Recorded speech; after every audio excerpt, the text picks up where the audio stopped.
Hindi lahat ng tagumpay ay habang buhay, pero ang tunay na tagumpay ay ang kayang isakripisyo ang kasikatan para sa pamilya. Ito ang kwento ni Spencer Reyes, isang dating sikat na artista na iniwan ng showbiz, nagsimulang muli bilang OFW sa United Kingdom. Tiniis ang 7 taong hindi nakauwi at hindi nayakap ang kanyang pamilya sa Pilipinas, at sa huli ay naging isang respetadong bus driver sa Scotland. Ito ang kwento ng kanyang mga sakripisyo at mga pagsubok para mabigyan ng mas magandang kinabukasan ang kanyang pamilya. Kung isa kang batang 90s, siguradong hindi mo malilimutan si Spencer Reyes. Isa siya sa mga pinakatinitiliang miyembro ng Street Boys, ang dance group na bumihag sa puso ng milyon-milyong Pilipino noong dekada 90. Kilala ang grupo sa kanilang kakaibang dance moves, matitinding acrobatics, at high-energy performances na halos araw-araw na napapanood sa telebisyon. Isa sila sa mga naging tampok sa Eat Bulaga at doon lalo pang sumikat ang Street Boys. Kabilang sa mga miyembro ng grupo sina Vong Navarro, Jong Hilario, Danilo Barrios at si Spencer Reyes na itinuring noon ng marami bilang isa sa mga pinaka-popular at pinakatinitiliang miyembro. Hindi nagtagal, pumasok din si Spencer sa pag-arte at naging bahagi ng iba't ibang teleserye at pelikula. Isa sa kanyang pinakatanyag na proyekto ang Esperanza. Naging love team din niya si Aiza Seguera na noon ay kilala bilang Aiza Seguera. Naging paborito ng maraming manunood ang kanilang love team. Ngunit nilinaw nilang pareho na on-screen partnership lamang ito at nanatili silang magkaibigan sa totoong buhay. Bukod sa Esperanza, naging bahagi rin siya ng mga pelikulang Spirit Warriors, Computer Combat at Istokwa, pati na rin ng iba't ibang episode ng Maalaala Mo Kaya. Sa panahong iyon, tila nasa kanya na ang lahat: kasikatan, maraming proyekto at libu-libong tagahanga. Pero bago po ang lahat, baka pwedeng palike muna ang video na ito. Isang simpleng click lang, pero malaking tulong yan sa aming mga content creators para makagawa pa ng mga kwentong gaya nito. Maraming salamat po. May isa ring pangyayaring matagal na pinag-usapan ng publiko noong dekada 90. Habang magkasama sina Spencer at Ice sa Eat Bulaga, bigla niyang hinalikan si Ice sa pisngi habang nasa live na programa. Kitang-kita ang pagkagulat ni Ice dahil hindi niya inaasahan ang ginawa ni Spencer. Agad itong naging usap-usapan ng mga manonood. Ngunit paglipas ng maraming taon, pareho na lamang nila itong tinatawanan at itinuring na bahagi ng kanilang masasayang alaala noong sila ay magka-love team. Sa kabila ng lahat ng kasikatan, dumating ang panahon na nagbago ang pananaw ni Spencer sa buhay. Hindi niya iniwan ang showbiz dahil nawalan siya ng proyekto. Hindi rin dahil nalaos siya. Ang tunay na dahilan ay ang kanyang pamilya. Habang tumatanda siya at nagkaroon ng sariling asawa at mga anak, napagtanto niyang walang kasiguruhan ang mundo ng showbiz. Maaring sikat ka ngayon, ngunit walang nakakaalam kung hanggang kailan iyon tatagal. Kaya gumawa siya ng isang desisyong babago sa kanyang buhay. Habang aktibo pa siya sa industriya, naghanda na siya para sa kanyang kinabukasan.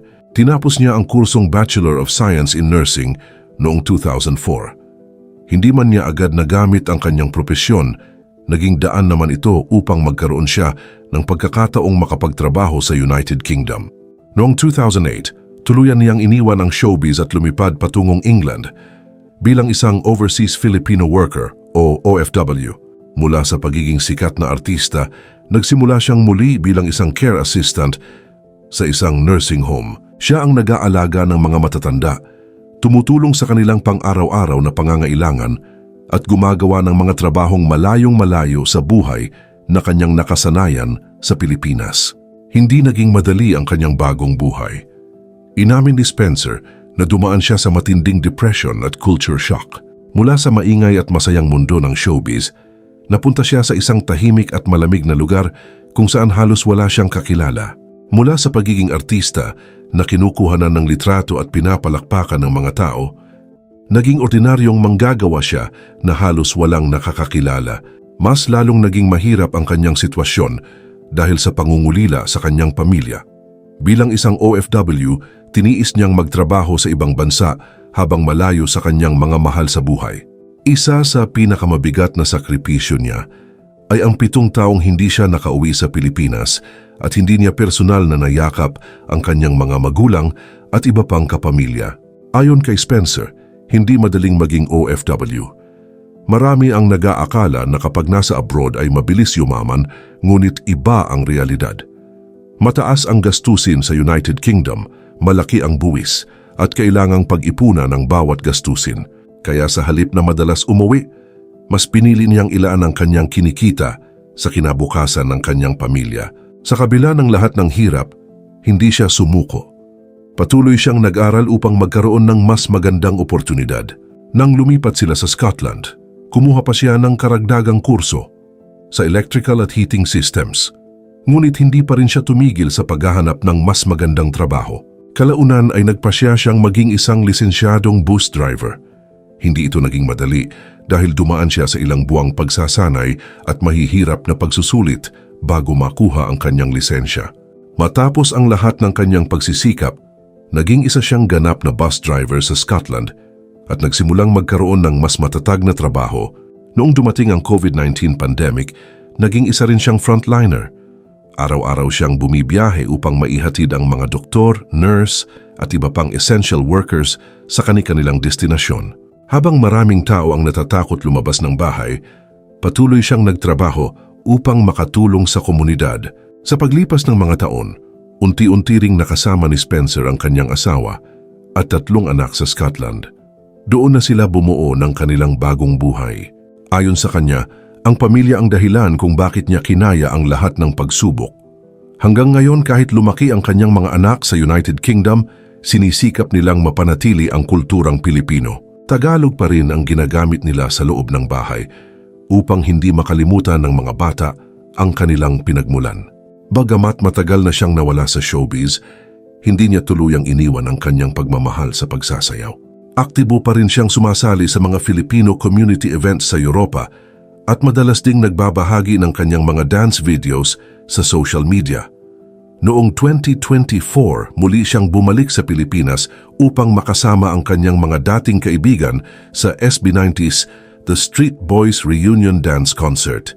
Natuwa ang maraming batang 90s nang makita siyang muli sa iisang entablado kasama sina Bong Navarro, Jong Hilario at iba pang miyembro ng Street Boys. Hanggang ngayon, bukas pa rin si Spencer sa posibilidad na muling gumawa ng mga proyekto sa Pilipinas kung magkakaroon ng magandang pagkakataon. Ngunit malinaw sa kanya na ang kanyang pangunahing prioridad ay ang kanyang pamilya at ang tahimik na buhay na kanilang binuo sa Scotland. Ang kwento ni Spencer Reyes ay nagpapatunay na ang tunay na tagumpay ay hindi lamang nasusukat sa kasikatan, kundi sa mga sakripisyong ginagawa para sa pamilya. Mula sa pagiging sikat na artista, pinili niyang magsimula muli bilang OFW at bumuo ng mas matatag na buhay sa Scotland. Hanggang ngayon marami pa rin ang humahanga kay Spencer Reyes, hindi lang dahil sa kanyang naging kasikatan, kundi dahil sa kanyang sipag, kababaang loob at pagmamahal sa kanyang pamilya.